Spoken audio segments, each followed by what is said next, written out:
J'aime les psaumes. Vraiment, c'est un livre que j'aime bien et c'est un livre dans lequel je vais me plonger quand ça ne va pas. Quand j'ai des questionnements. Quand mon cœur est agité, je lis les psaumes.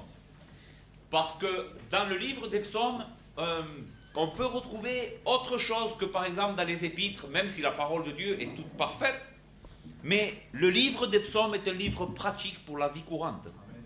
Il répond aux problèmes de notre vie constamment. Nous avons et nous affrontons chaque jour des problèmes constamment. Et ce livre est un livre d'expérience. Ce livre nous raconte des morceaux de la vie, par exemple de David, de la vie, comme nous allons le voir maintenant, aujourd'hui, la vie d'Asaph, qui nous raconte l'expérience d'hommes qui ont appris à vivre la vie chrétienne et à triompher du péché et du mal. Voilà pourquoi les psaumes sont un livre extraordinaire à méditer et à connaître. Le psaume que nous avons lu dans le verset 25, il est écrit « Car quel autre ai-je au ciel que toi ? Et sur la terre, je ne prends plaisir qu'en toi. » Quel autre ai-je au ciel qu'en toi ? Et sur la terre, je ne prends plaisir qu'en toi. De quoi traite le psaume 75 ? Eh bien, le psaume 75 nous raconte l'histoire d'un homme complètement troublé par les circonstances qu'il est en train d'expérimenter. En fait, comme nous allons le voir, cet homme est troublé à cause d'une réflexion. Et vous allez voir que c'est quelque chose qui nous arrive couramment. Il est troublé à cause du mal qu'il voit autour de lui et du péché qui prospère. Et il se demande comment est-il possible que dans un univers où Dieu règne, il existe autant de mal. Comment est-il possible que si Dieu est Dieu, le mal prospère et apparemment, il n'est pas vaincu par le bien? Alors, la question qui va se poser, c'est celle-ci. À quoi bon? À quoi bon m'efforcer d'être une personne qui aime Dieu, une personne qui cherche à faire le bien, une personne qui cherche à honorer Dieu, puisque je ne vois pas le fruit de cela autour de moi? Et n'est-ce pas souvent la réaction, vous allez le voir, stupide et insensée que nous aussi on expérimente quand on regarde autour de nous? Combien de fois tu n'as pas envie d'abandonner? Quand tu vois tout qui va mal et tu te dis à quoi bon je vais faire ça, et bien maintenant je vais tout jeter par la fenêtre. Et moi aussi je vais vivre comme un insensé, puisqu'il y a du bonheur là-dedans. Mais vous allez voir que le Seigneur répond à cette question au travers de ce psaume et nous donne en réalité sa lumière, sa grâce et nous montre Christ surtout. Le psaume commence au verset 1 en disant, psaume d'Asaph, « Oui, Dieu est bon pour Israël, pour ceux qui ont le cœur pur. » S'il y a quelque chose que l'expérience que nous allons voir, que Asaph a vécu, s'il y a quelque chose qu'Asaph a compris, s'il y a quelque chose qu'il a changé, et sur laquelle maintenant il est sûr, c'est que Dieu est bon. Voilà la première chose que nous devons comprendre de l'expérience de cet homme. Il a découvert la bonté, la miséricorde et l'amour insondable de Dieu pour les hommes et particulièrement pour son peuple. Dieu nous aime. Dieu nous aime d'un amour incompréhensible et nous ne pouvons pas douter de cet amour. Il dit, Dieu est bon pour Israël, pour ceux qui ont le cœur pur. Dans les paroles de Jésus, dans Matthieu 5, ceux qui ont le cœur pur verront Dieu. Je suis en train d'étudier ce passage avec mes enfants en ce moment et je leur ai expliqué qu'est-ce que c'est un cœur pur. Eh bien, un cœur pur, en réalité, c'est un cœur innocent, sans péché, droit, sans mélange, d'accord, avec la méchanceté. Maintenant, nous savons très bien qu'un cœur pur n'est pas quelque chose que nous avons par nature. Donc, les hommes à qui Asaph ici, ou les femmes à qui Asaph fait allusion, pour ceux qui ont le cœur pur, c'est obligatoirement ceux qui ont connu le salut de Dieu, qui ont été purifiés par Dieu, qui ont été lavés par le sang de Christ, pour le peuple de Dieu. Voilà pour qui Dieu est bon d'une manière extraordinaire. le psalmiste fait ici une déclaration formelle au sujet de la bonté de Dieu, et il dit que Dieu est bon pour son peuple, pour ceux qui ont donc un cœur pur, un cœur régénéré. Ceux qui ont un cœur pur peuvent expérimenter cette sorte de bonté de Dieu. Il n'y a qu'eux qui peuvent l'expérimenter. Maintenant, qu'est-ce que mène Asaph à nous dire et à nous affirmer que Dieu est bon envers nous? Qu'est-ce qu'il a découvert au travers de cette expérience qui le mène à nous dire et à nous affirmer que Dieu est bon envers nous? Eh bien, mes frères, c'est l'expérience qu'il a vécue pendant un moment de sa vie où vraiment Asaph n'allait pas bien. Si nous examinons la vie de cet homme, à ce moment-là de sa vie, il n'allait pas bien de manière spirituelle. Il commençait à enlever ses yeux de Dieu et à les placer sur les choses qui l'entouraient. Et ceci, c'est la pire des manières qu'un chrétien peut vivre dans ce monde. Veux-tu être découragé? Veux-tu être une personne qui n'a plus de force dans la vie chrétienne? Eh bien, arrête de regarder Dieu dans sa parole et à vivre par la foi, et commence à regarder autour de toi, premièrement dans ta propre vie, qui je suis, quel est le degré de ma vie de sainteté, quelles sont les personnes qui m'entourent, les défauts de l'Église. Et tu vas voir que petit à petit, tu vas tomber dans une dépression de laquelle tu ne vas plus sortir.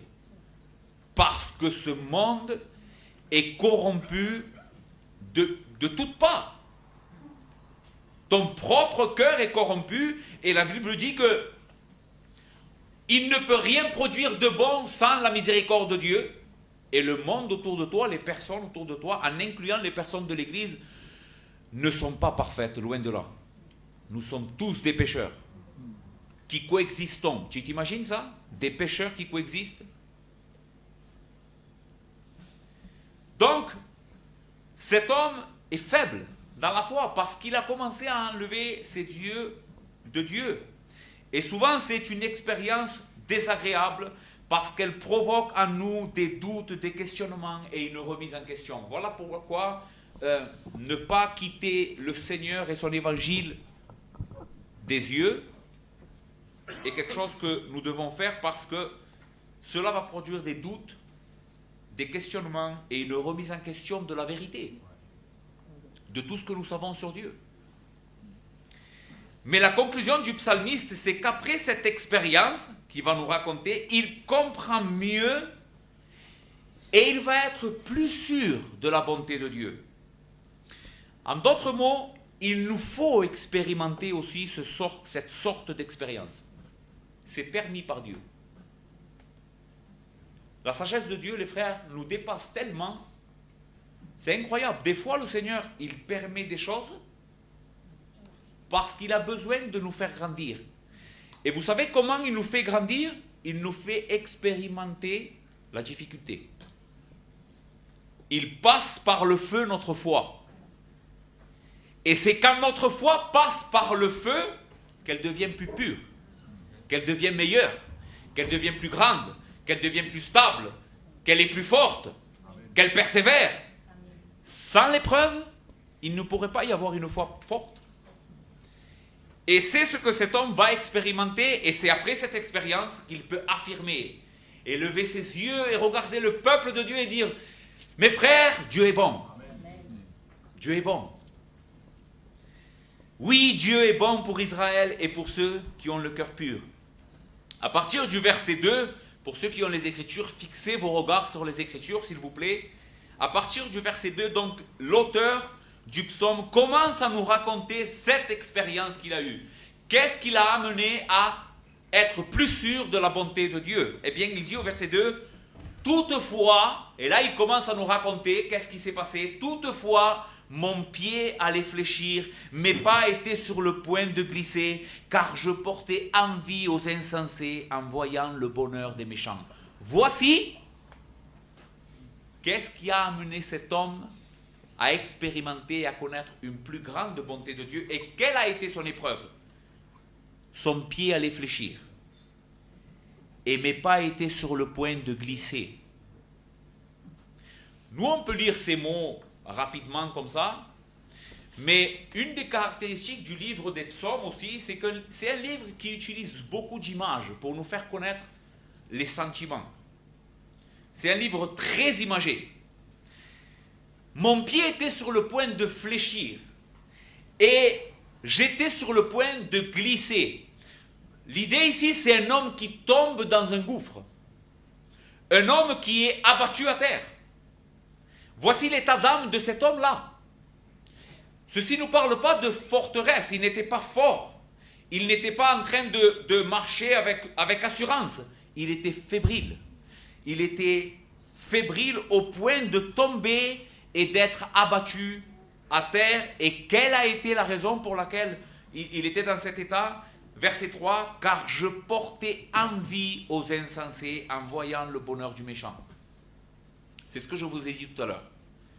Des fois, on regarde autour de nous, on se dit, la méchanceté triomphe. Et en réalité, on dirait que eux, ils sont heureux. Alors que moi, je cherche à faire le bien, et c'est tout le contraire que je suis en train d'expérimenter. Et il y a une jalousie, une mauvaise jalousie dans le cœur de cet homme qui va naître. Il porte envie aux insensés. Comment être envieux d'un insensé? C'est pas cohérent. Être envieux d'un méchant, ça ne devrait pas exister.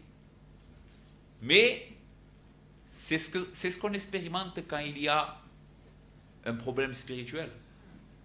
On commence à envier les insensés et à vouloir ressembler aux méchants. Donc voici la chose qui a généré le trouble dans la vie de cet homme. Comment est-il possible que les méchants et le mal puissent avoir une telle prospérité dans ce monde alors que Dieu est souverain? Nous le prêchons, nous le savons, nous l'affirmons. Qui contrôle ce monde? Dieu. La Bible affirme qu'il ne tombe pas un seul cheveu de notre tête sans la volonté de notre Père qui est aux cieux. Et s'il y a un roi assis sur un trône, c'est exactement la volonté de Dieu que ce roi est là, et pas un autre. En ce moment, il y a les élections en Amérique.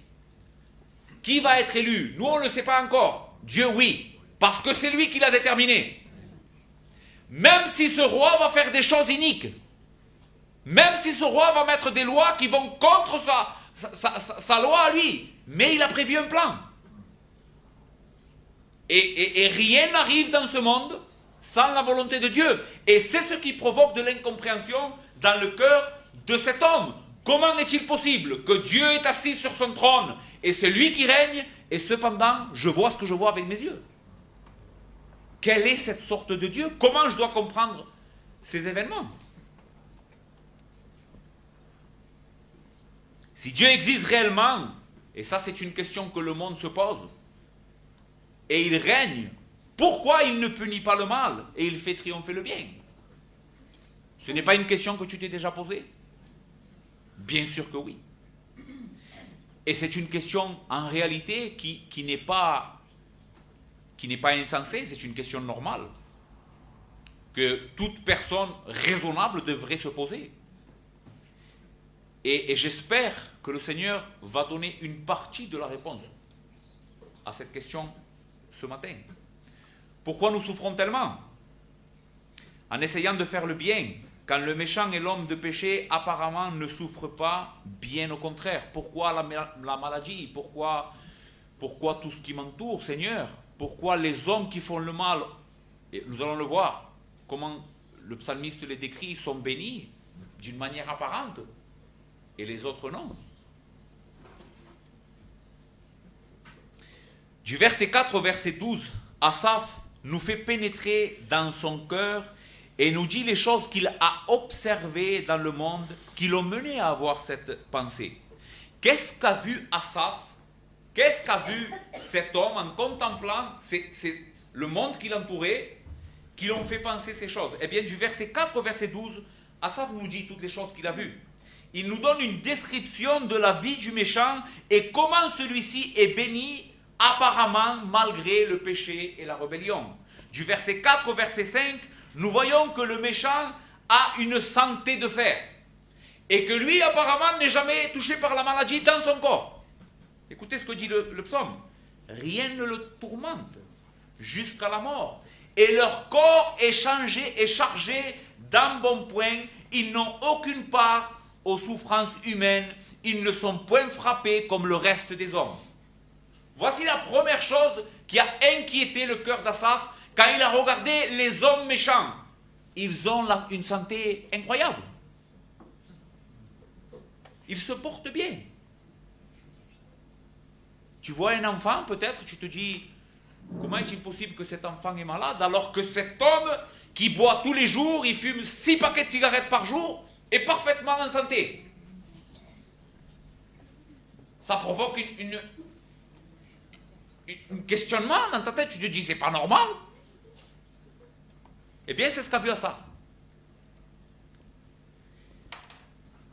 Il a remarqué que les hommes méchants, apparemment, se portent bien. Ils ne sont point frappés comme le reste des hommes. Ils ont une bonne santé. Du verset 6 au verset 7, le méchant est décrit comme faisant le mal ouvertement et de manière arrogante. Ce n'est pas, Asaph a remarqué ça, ce n'est pas que les méchants font leur méchanceté avec discrétion. Non. Ils vivent ouvertement dans le mal et ils le proclament et cependant ils vivent bien. Ils ne sont pas condamnés, ils ne sont pas regardés comme des mauvaises personnes, c'est ce que nous allons continuer à voir. Écoutez le verset 6. Aussi, avec l'orgueil leur sert de collier, ils affichent leur orgueil. Ils mettent leur orgueil comme un collier, comme une parure. La violence est le vêtement qui les enveloppe. C'est des hommes violents à la lumière de tous. L'iniquité sort de leur entraille. Les pensées de leur cœur se font jour. Ils ne cachent pas les pensées de leur cœur. Ils ne font aucun effort pour paraître bons. Non. Ils vivent à la lumière de tout le monde et ils s'affichent avec leur méchanceté, leur iniquité et ils en sont fiers. Donc Asaph remarque aussi cette sorte d'injustice. Ces hommes-là se glorifient du mal.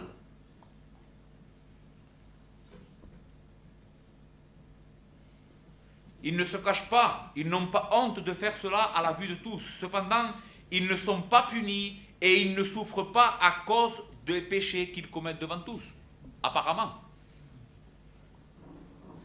Ils ne sont pas punis. Du verset 8 au verset 9, les méchants sont décrits comme ayant une langue arrogante contre les hommes et contre Dieu. Ce sont des personnes qui sont agiles avec leur langue pour faire le mal.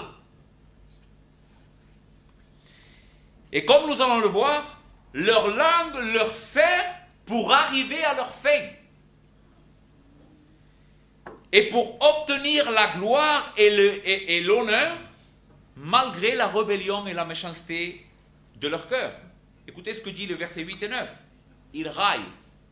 Ils parlent méchamment d'opprimés. Ils profèrent des discours hautains.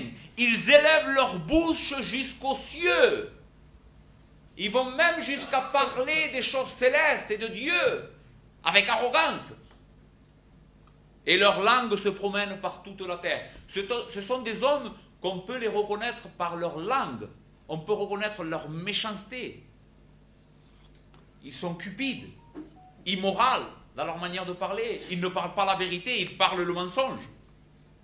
Ils veulent opprimer les autres avec leur méchanceté, leur ruse, et ils le font. Ils arrivent à obtenir ce que ces hommes mauvais veulent. Regardez le verset 10. Voilà pourquoi son peuple se tourne de leur côté.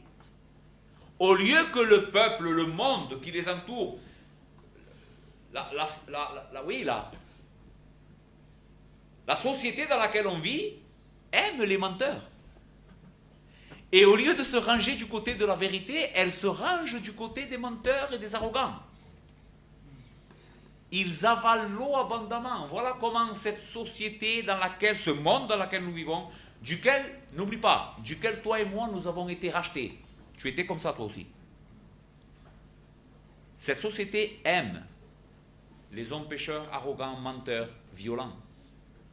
Et ils avalent leurs paroles comme de l'eau. Ce qui amène l'homme méchant à dire, finalement Dieu, il ne sait pas tout ce que je suis en train de faire. C'est ce que dit le verset 11. Comment le Très-Haut connaîtra-t-il?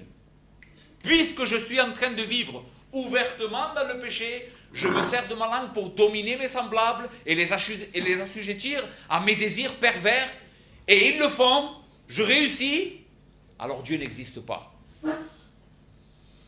Il n'y a point de Dieu dans le ciel qui va châtier mes péchés. Je vais donner libre cours à ma méchanceté et à tous mes désirs pervers. Tout cela, les frères, tout ce que je suis en train de vous dire, a généré une inquiétude dans le cœur de cet homme. Conclusion que fait Asaph après avoir examiné tout ce que je vous ai dit, la vie du méchant, comment il domine, comment il vit ouvertement dans le péché, comment toutes ces choses que nous avons vues, il dit au verset 12, ainsi sont les méchants, toujours heureux, et ils accroissent leur richesse. Il en vient à la conclusion, puisque tout ce que je viens de regarder est de cette manière, dans ce monde dans lequel je vis, eh bien, les méchants sont heureux, et ils accroissent leur richesse. Après avoir examiné toutes ces choses, le psalmiste arrive à la conclusion que faire le bien ne peut pas en réalité rendre heureux et n'est pas quelque chose de profitable et récompensé par Dieu. C'est le premier examen que nous avons fait de son problème. C'est ce qui amène Asaph à dire au verset 13, « C'est donc en vain que j'ai purifié mon cœur et que je lavais mes mains dans l'innocence. Chaque jour je suis frappé. Tous les matins, mon châtiment est là. » Parce que souvenez-vous que le juste, celui qui s'efforce pour faire le bien, lui, expérimente tout le contraire du bonheur du méchant. On dirait, de ce côté-ci de l'éternité, ça veut dire dans ce monde, avant que le Seigneur vienne, les justes souffrent. Les justes sont persécutés. Les justes ne sont pas aimés. Les justes, on ne boit pas leurs paroles comme de l'eau. Les justes sont rejetés. Les justes sont crucifiés. C'est ce qui amène Asaph à dire, pourquoi ai-je lavé mes mains dans l'innocence? Parce que chaque jour je me lève. Et au contraire du méchant, moi je suis châtié. Au verset 15, nous voyons une chose extraordinaire. C'est que malgré sa souffrance à cause de sa nature et de la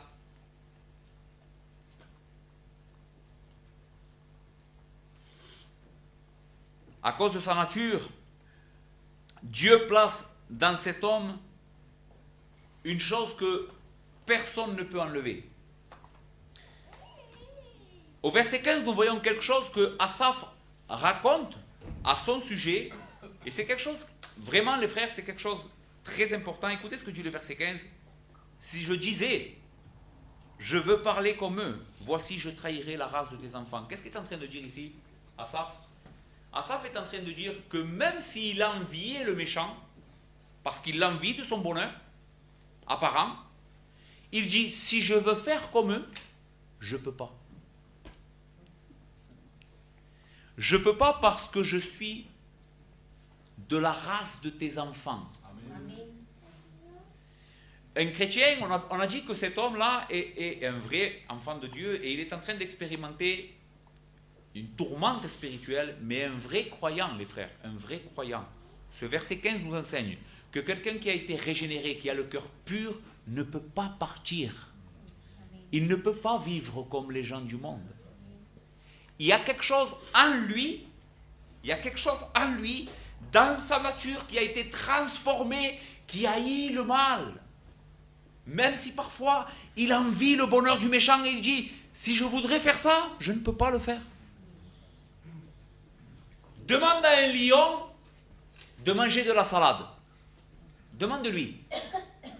Lion, mange de la salade, ne mange plus de la viande. Qu'est-ce qu'il va faire le lion? Je ne peux pas. Je ne suis pas, comment ça se dit, herbivore. Je suis carnivore, moi. Ma nature, mon organisme, la manière comment je suis constitué a été créée pour manger de la viande et me nourrir de la viande. Ainsi en est-il d'un enfant de Dieu. Amen. Il ne peut pas se nourrir du péché. Amen. Il ne peut pas se nourrir comme le méchant de l'iniquité. Parce que sa nature, sa constitution, ce qu'il est, a été radicalement transformé à la base de son être. Son cœur a été régénéré. Voici les choses anciennes sont passées, dira l'apôtre Paul, et toutes ont été faites nouvelles. Nous sommes une nouvelle création en Christ. Les choses anciennes, ce qu'on était avant, a été crucifié, détruit à la croix. Amen. Maintenant, nous avons une autre nature qui est la nature de Dieu. Vous voyez, vous, Dieu, pécher? Il ne peut pas. Eh bien, de la même manière, ceux qui sont de Dieu, l'apôtre Jean dira dans son épître, ceux en qui la semence de Dieu est dans leur vie ne peuvent pas pécher. Parce que la semence de Dieu demeure en eux. C'est ce que nous dit Asaph. L'enfant véritable de Dieu ne peut pas trahir sa race. Il ne peut pas le faire. Malgré cela, il souffre. Et peut-être, toi, tu souffres aujourd'hui. Même si tu sens ce tiraillement, je voudrais partir dans le monde parce que c'est trop dur la vie chrétienne, mais je ne peux pas le faire. Conclusion, comment vivons-nous, les frères, face au péché qui nous entoure? Est-ce que tu arrives à t'identifier, toi, ce matin, avec la parole d'Asaph et l'inquiétude de son cœur? Tu te poses le même questionnement? T'arrive-t-il de douter de l'évangile, de sa vérité et de ce qu'il te commande de faire et de comment tu dois vivre pour la gloire de Dieu? Est-ce qu'il t'arrive de douter vraiment, je dois vivre comme ça, Seigneur, mais c'est trop dur? T'arrive-t-il de douter de la puissance de Dieu, de son amour pour toi et l'amour qu'il porte pour son peuple? Important ça. Est-ce que tu doutes de l'amour de Dieu pour toi? Et du bonheur que Dieu veut te donner? Si c'est le cas, la partie que nous nous apprêtons maintenant à voir ensemble dans ce psaume, nous allons apprendre à voir ensemble qu'il y a une réponse à toutes ces inquiétudes. Dieu parle. Dieu parle à son peuple et il va nous montrer que toutes ces inquiétudes, toutes ces incompréhensions n'ont pas lieu d'être. Que le Seigneur fasse qu'aujourd'hui toute malinterprétation de choses soit bannie du cœur du peuple de Dieu. Vraiment, je veux vous amener à mettre vos regards sur Christ, qui lui est un rocher inamovible. Je pense de tout mon cœur qu'après cet événement que Asaph a vécu, il n'a plus jamais été la même personne. J'en suis sûr. Cette expérience d'Asaph a changé cet homme et l'a amené à ne plus jamais douter de la fidélité de Dieu envers son peuple malgré toutes les apparences. Le verset 16 et 17 nous enseigne comment tout a basculé dans la vie de cet homme. Comment de l'inquiétude, de la mécompréhension, cet homme est passé à la certitude de l'amour de Dieu et à la foi et à l'espérance. Comment Dieu, dans sa grâce, l'a conduit à avoir une vision des choses qui remplit d'espoir et d'espérance. Dieu a montré une chose à cet homme qu'il a littéralement placé dans un monde de foi, d'espérance, de joie, malgré toutes les circonstances qui l'entouraient. Parce que c'est ça la vie chrétienne, les frères. La vie chrétienne, c'est vivre dans un monde de ténèbres tout en étant dans la lumière. C'est vivre dans un monde englouti par le mensonge tout en vivant la vérité. C'est vivre dans un monde qui est voué à la corruption et au péché tout en essayant d'être saint. C'est ça la vie chrétienne. Et c'est ce qui nous paraît impossible. Mais Dieu, Ce qui est impossible aux hommes est possible à Dieu. Dieu fait vivre son peuple dans un monde de péché. Et il le garde sain. Verset 16. Quand je réfléchissais là-dessus, à tout ce que nous venons de dire, pour m'éclairer, la difficulté fut grande dans mes yeux. Il ne trouvait pas de réponse convenable à toutes les questions qui se faisaient, jusqu'à ce que j'ai pénétré dans ton sanctuaire, dans le sanctuaire de Dieu, et que j'ai pris garde au sort final des méchants. Là, nous voyons un basculement dans la vie de cet homme. La difficulté est très grande, la mécompréhension était là, jusqu'à ce que j'ai pénétré dans ton sanctuaire. Tous les commentateurs des Écritures parlent de la même chose à peu près. Apparemment, ce jour-là, c'est Asaph qui va au temple. Et le temple était le lieu où on adorait le Seigneur, on servait le Seigneur par des sacrifices et des offrandes, et où la parole de Dieu était exposée et annoncée. Donc certainement que Asaph, ce jour-là, a écouté. Qu'est-ce qu'il a écouté? Les Écritures. Il a assisté à la voix de Dieu au travers de sa parole. Et c'est la seule manière, les frères, c'est la seule manière de connaître les choses comme il faut. Il n'y a pas une autre source, il n'y a pas un autre endroit où tu vas pouvoir répondre à toutes tes inquiétudes par rapport à ta vie, par rapport au monde, par rapport à Dieu, que dans ce livre. Ce n'est pas ce que tu sens, toi, dans ton cœur, comment est Dieu. Moi, je crois que Dieu est comme ça. Si le Dieu que tu crois est un Dieu que tu crois qu'il est, parce que tu te l'as imaginé, tu as un faux Dieu, tu as une idole. Parce que Dieu se révèle uniquement dans sa parole. Et cet homme est exposé à la parole de Dieu jusqu'à ce que je pénètre dans ton sanctuaire, dans la sphère où Dieu parle. Et qu'est-ce que Dieu va faire avec cet homme? Il va lui faire voir le sort final des méchants.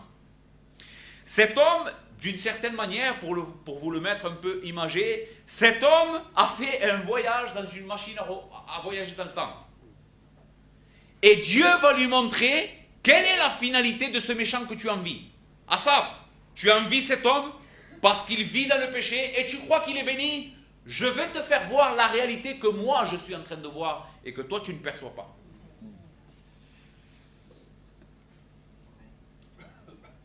Quel sort attend le méchant? Quel est son lot? Comment Dieu voit le méchant? Pas comment toi tu vois le méchant, comment Dieu le voit. Et nous allons voir comment Dieu voit le juste aussi. Comment il voit tes efforts pour vivre dans la sainteté. Comment il voit tes combats. Dieu se plaît. Dieu se réjouit. Vous vous souvenez, il me vient à l'esprit, vous vous souvenez l'histoire de Job? Les anges vont se présenter au Seigneur devant son trône. Et au milieu d'eux, il y a Satan. Bon, même si je n'ai pas le temps ici de répondre à la question pourquoi Satan se trouve dans le ciel et parle avec Dieu, mais c'est ce que la Bible enseigne. Et Dieu va parler à Satan, il va lui dire, as-tu vu mon serviteur Job?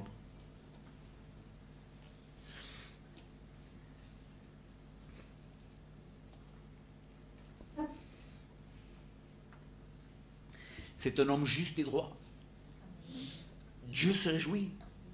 Dieu se réjouit et se vante de voir son peuple qui, malgré la difficulté, est en train de lutter contre le péché et s'efforce de vivre dans sa vérité. Donc nous allons voir en réalité que c'est à la lumière de cette vérité, la finalité du méchant, que Dieu va le montrer à Asaph, que nous devons juger et vivre notre expérience ici-bas. Je répète cette phrase peut-être parce qu'elle est un peu compliquée, je veux que vous la saisissiez. Comment nous devons interpréter les choses et la méchanceté que nous voyons autour de nous, à la lumière de ce que Dieu dit de la fin de ces hommes, de la fin du mal. Qu'est-ce qui va se passer avec le mal? À la lumière de ce que Dieu nous révèle, comment finit ce monde, nous allons pouvoir trouver un réconfort, une certitude en ce qui concerne la bonté de Dieu, son amour pour son peuple et sa justice parfaite. Il n'y a pas d'injustice. Dieu ne laissera pas le mal impuni. Écoute, Dieu ne laissera pas le mal impuni dans son univers. Parce que cet univers dans lequel on vit est un univers créé par un Dieu juste, saint et bon. Dans lequel la Bible dit il n'y a point de ténèbres, ni d'ombre de variation. Tout est lumière en lui. Et un jour, tu le verras. Quelle est en réalité la part du méchant? Est-ce que Dieu vraiment ne se soucie pas et ne traite pas le péché? Dieu serait-il un Dieu injuste? C'est ce que nous allons voir maintenant à partir du verset 18. Oui, voici comment ce que Asaph a vu en ce qui concerne les méchants. Oui, tu les places sur des voies glissantes. Tu les fais tomber et les mets en ruine. Et quoi? Écoutez bien. En un instant, les voilà détruits. Ils sont enlevés, exterminés par une fin soudaine. Comme un songe au réveil, Seigneur. À ton réveil, tu repousses leur image. Je vous ai dit tout à l'heure que les psaumes sont une manière de parler très imagée. Et ici, en réalité, Asaph comprend, la première chose qu'il comprend, c'est la brièveté du bonheur du méchant. Oh Seigneur, comment je me suis trompé. Ce bonheur apparent que j'ai envié est tellement court. C'est en réalité, à la lumière de l'éternité, une fraction de seconde. Ils sont heureux, apparemment, mais c'est tellement court, tellement bref. Verset 20, il dit, comme un songe au réveil. Combien dure un songe, les frères? Quelques secondes, selon la science. En réalité, nous, on pense qu'on a rêvé toute la nuit, mais c'est faux. Les rêves, en réalité, sont très courts. Et qu'est-ce que tu fais quand tu as un cauchemar? Que tu rêves mal? Quand tu te réveilles, qu'est-ce que tu fais? Tu essayes de garder cette image qui était agréable? Qu'est-ce que tu fais, toi? Tu le repousses. Tu fais abstraction. Tu essayes de ne plus penser à ça. C'est exactement la manière comment Asaph est en train de décrire la vie de ces hommes par rapport à Dieu. Comme un songe, Seigneur, à ton réveil, quelque chose de très court, tu repousses leur image. La vie du méchant et son bonheur est tellement brève. Après que Dieu lui ait montré la réalité des choses, le psalmiste a appris une chose et est pris d'une profonde repentance. Il voit que son attitude et ses pensées étaient stupides et sans aucune intelligence. Verset 21. Lorsque mon cœur s'aigrissait et que je me sentais percé dans mes entrailles, j'étais stupide et sans intelligence. J'étais à ton égard comme les bêtes. Quelle description de l'irritation et de l'indignation qu'on peut ressentir face à un sentiment d'injustice. Parce que, n'est-ce pas, c'est ça comment on ressent l'injustice. C'est comme si nos entrailles, elles bouillonnent. Tu as mal tellement. Seigneur, c'est pas possible que le mal triomphe. Et c'est ce qu'il dit. Mes entrailles s'aigrissaient au-dedans de moi. J'étais une personne aigrie, plongée dans l'incertitude et l'incompréhension. Mais quand j'étais comme ça, Seigneur, j'étais stupide. Pourquoi je me suis tourmenté de cette manière-là? Pourquoi j'ai laissé que ma stupidité m'aveugle à un tel point que j'en devienne malade? J'étais à ton égard, Seigneur, quand je te questionnais, quand je mettais en doute ta sainteté et ta justice, j'étais à ton égard comme une bête. Comme une bête qui est seulement et qui se laisse seulement guider par ses instincts. L'homme n'est pas guidé seulement par ses instincts. Tu sais que la Bible dit de toi que tu as été créé à l'image de Dieu. Tu sais qu'est-ce que ça signifie, ça? Que la seule créature dans tout l'univers qui a été dotée d'intelligence, de raisonnement, c'est toi. Les animaux ont des instincts. Toi, tu n'es pas une personne qui a seulement des instincts. Toi, tu as un raisonnement. Dieu t'a doté de la parole. Tu peux comprendre Dieu. Mais cet homme, à ce moment-là, était tellement plongé dans son incertitude, ses ténèbres, qu'il dit, j'étais comme un animal. Je n'ai pas réfléchi.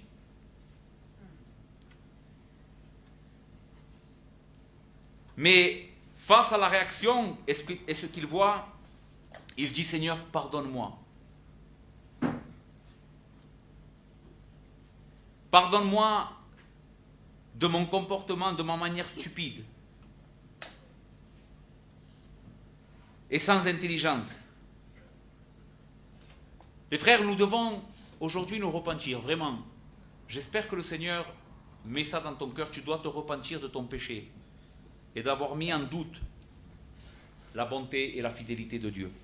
Je passe des choses parce que je veux vous amener au point principal du passage. Le psaume pose ici une question. Après tout cela, au verset que j'ai lu en introduction, le psaume pose ici une question qui est en réalité une forme de louange et d'adoration rendue à ce grand Dieu après cette extraordinaire révélation que Dieu va donner à cet homme. Tout à coup, cet homme commence à enlever ses yeux de ce qu'il y a ici-bas. Je vous ai dit que c'était son problème, pour regarder au ciel. Et comprendre que la chose la plus importante pour lui, c'est qu'il n'avait pas une chose. Écoute, il n'avait pas une chose au ciel. Il avait quelqu'un. Une personne qui voyait tout ce que cet homme était en train de vivre et tout le mal qui l'entourait. Écoute, verset 25. Quel autre ai-je au ciel que toi? Et sur la terre, je ne prends plaisir qu'en toi. Après cette révélation, Asaph lève les yeux et il comprend que son bonheur ultime réside dans une personne. Une personne qui est de son côté, qui voit ses souffrances, qui voit ses efforts, comme je vous ai dit tout à l'heure. Cette personne dans le psaume, c'est Dieu. Mais la Bible est une révélation progressive. Asaph, à ce moment-là de l'histoire de la rédemption, ne connaît pas Jésus-Christ. Il ne sait rien de lui. Oui, il sait de lui. Parce qu'on ne peut pas être sauvé sans rien connaître de lui. Et cet homme a été sauvé. Il croyait dans le Rédempteur qui viendrait pour Israël, comme je vous l'ai enseigné déjà avec l'Épître aux Galates. Mais il dit, j'ai quelqu'un au ciel. Et ça, c'est important. J'ai quelqu'un au ciel qui est pour moi, qui est de mon côté. Ok. Qui est cette personne qui est au ciel, qui maintenant est pour toi? Qu'est-ce que la Bible dit de cette personne? Eh bien, le livre d'Hébreux, dans le Nouveau Testament, est un livre qui, je crois, nous enseigne plusieurs choses à ce sujet. Nous avions besoin d'une personne au ciel pour nous représenter, pour être la personne qui veillerait sur nous et qui permettrait que toutes les bénédictions et la fidélité de Dieu se déversent sur son peuple. D'accord? Cette personne, c'est Jésus. C'est pour cela que la Bible dit qu'il a dû être rendu semblable à ses frères. Jésus a dû prendre une forme, ou Christ a dû prendre une forme humaine, venir dans ce monde pour être notre frère, quelqu'un de proche de notre famille, et remonter au ciel pour s'asseoir à la droite de Dieu et nous représenter au ciel. Intercéder pour nous. Écoutez comment les Écritures parlent. Hébreux 7, verset 22. Jésus est par cela même le garant d'une alliance plus excellente. De plus, il y a eu des sacrificateurs en grand nombre parce que la mort les empêchait d'être permanents. Mais lui, parce qu'il demeure éternellement, possède un sacerdoce qui n'est pas transmissible. En d'autres mots, Jésus, parce que maintenant il ne meurt plus, il est mort et il est ressuscité, maintenant il vit au siècle des siècles, la Bible dit que maintenant son sacerdoce, alors qu'est-ce que c'est un sacerdoce? Qu'est-ce que c'est quelqu'un qui est sacrificateur? Il était là pour intercéder pour le peuple, pour aider le peuple. Mais lui possède un sacerdoce qui n'est pas transmissible puisqu'il vit au siècle des siècles des siècles. On aura toujours le même sacrificateur parce qu'il est éternel. Amen. C'est ce que dit le texte, verset 25. C'est aussi pour cela qu'il peut sauver parfaitement ceux qui s'approchent de Dieu par lui, étant toujours vivant pour intercéder en leur faveur. Il nous convenait en effet, il était avantageux pour nous. Il fallait qu'il en soit ainsi, d'avoir un souverain sacrificateur comme lui, saint, innocent, sans tache, séparé des pécheurs, et plus élevé que les cieux. Aucun homme ne pouvait être comme ça. Mais lui, oui. Qui n'a pas besoin, comme les souverains sacrificateurs, d'offrir chaque jour des sacrifices, d'abord pour ses propres péchés, ensuite pour ceux du peuple, car ceci, il l'a fait une fois pour toutes en souffrant lui-même. En effet, la loi établit souverain sacrificateur des hommes, sujet à la faiblesse. Nous, on est sujet à la faiblesse. Mais la parole du serment qui a été fait après la loi établit le Fils qui est parfait pour l'éternité. Voici qui nous avons au ciel. Et sur la terre, Seigneur, je ne prends plaisir qu'en toi. Oh Seigneur, maintenant je comprends que j'ai quelqu'un au ciel qui fait mon bonheur. Hébreux 4, verset 14, et j'ai fini les frères. Ainsi, puisque nous avons un grand souverain sacrificateur qui a traversé les cieux. Vous voyez? Jésus, le Fils de Dieu, demeurons fermes dans la foi que nous professons. Car nous n'avons pas un souverain sacrificateur qui ne puisse compatir à nos faiblesses. Au contraire, il a été tenté comme nous en toutes choses, sans commettre de péché. Approchons-nous donc avec assurance du trône de la grâce, afin d'obtenir miséricorde et de trouver grâce pour être secourus dans nos besoins. Qu'est-ce que je veux? J'avais d'autres choses à vous dire, mais je vais arrêter là. Qu'est-ce que je veux vous dire aujourd'hui? Qu'est-ce que Dieu a voulu nous dire au travers de ce psaume? On peut expérimenter l'incompréhension par rapport aux situations qui nous entourent. C'est normal. Mais le Seigneur veut te faire voir que tu as quelqu'un dans le ciel qui intercède en ta faveur. Il intercède à la faveur du peuple de Dieu. Le diable, l'enfer et tous ces démons ne pourront rien contre l'Église de Christ. Amen. Jésus l'a dit. J'établirai mon Église aux portes de l'enfer. Regardez, il aurait pu établir son Église loin de l'enfer pour nous protéger. Non? J'établirai mon Église sur une haute montagne et l'enfer n'aura aucun problème, n'aura aucun contact avec eux. Il ne dit pas ça. J'établirai mon Église aux portes de l'enfer. Cela veut dire qu'on est tout près du mal. On le côtoie, il nous fait mal. Mais il dit, et les portes de l'enfer ne prévaudront point contre elle.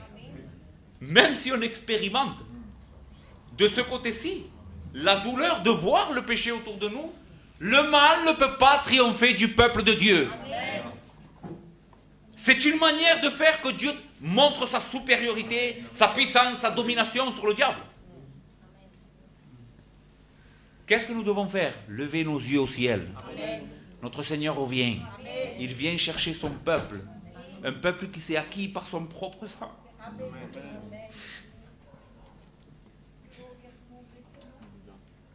Nous sommes à lui, les frères. Amen. Nous sommes à lui. Il est à nous. Et un jour, le mal sera éradiqué. On ne côtoiera plus le mal. Le mal sera puni et le peuple de Dieu sera récompensé. Amen. Quelle espérance pour vivre dans ce monde de ténèbres. Quelle gloire, n'est-ce pas? Amen. Ayez foi en Christ. S'il vous plaît, ayez foi en Jésus. Lui, il est fidèle. Regardez-le à lui. Que le Seigneur fasse que aujourd'hui, vous puissiez lever vos yeux au ciel et dire, j'ai quelqu'un. Seigneur, quel autre neige que toi? C'est toi mon partage. C'est toi ma gloire. C'est toi mon espérance. Et je regarde que toi. Amen. Et toi qui n'es pas croyant, je finis les frères. Si tu n'es pas en Christ, est-ce que tu comprends aujourd'hui à la lumière de ce qu'on a vu pourquoi tu souffres? Parce que tu ne comprends pas la vérité. Tu n'as pas d'espérance. Tu ne peux pas. Toi, tu ne peux pas. Écoute, tu ne peux pas avoir de l'espérance dans un monde de ténèbres. Tu ne peux pas. Et ton bonheur est très bref. Ta joie, ta félicité dépendent de choses tellement futiles. Quand tu as de l'argent, tu es bien. Quand tu as plus d'argent, tout le monde s'écroule autour de toi. Quand tu as des amis, tu es bien. Si tu n'as pas d'amis, tu es la personne la plus malheureuse. Quand tu as de la famille, tu es bien. Mais quand ta famille te rejette, tu n'as plus de bonheur. Mais parce que toutes ces choses sont des choses tellement faibles, tellement futiles, tout ça est voué à disparaître. Ton espoir et ta félicité doivent reposer sur quelque chose de bien plus costaud, bien plus fort, bien plus ferme. Et cette chose, c'est Christ. Lui, écoute, lui, il est un rocher inamovible. Son amour ne bouge pas. Sa compassion ne bouge pas. La Bible dit que sa miséricorde se renouvelle chaque matin. Tu écoutes ça? Aujourd'hui, tu as péché. Moi, je peux te pardonner, mais si demain tu pêches encore contre moi, peut-être que je vais hésiter à te pardonner. Mais lui, il ne peut pas faire ça. Parce que sa miséricorde, tous les matins, elle revient à son stade le plus fort. Dieu ne peut pas être épuisé. Sa bonté ne peut pas être épuisée. Sa fidélité ne peut pas être épuisée. Ses promesses ne peuvent pas être épuisées. C'est en lui que tu dois placer ta confiance. Arrête de chercher dans ce monde pourri quelque chose pour faire ton bonheur. Place ta confiance et ton espoir en Christ. Regarde-le à lui et dis-lui, Seigneur, je t'aime toi, je veux t'aimer toi au moins, plus que tout au monde. Et tu seras un homme qui va expérimenter la vraie vie.